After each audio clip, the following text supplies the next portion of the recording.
పాపాయల్లే నా ముందు కుదురుగా కూర్చుంటే పుత్తడి బొమ్మగా నిన్ను దిద్ది దిష్టే తీయనా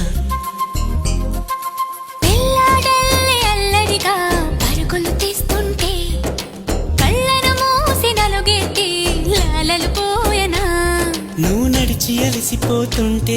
అరచేతుల నిన్ను మోసేను నువ్వు కథలు చెప్పమని అంటే మన కథనే వినిపిస్తాను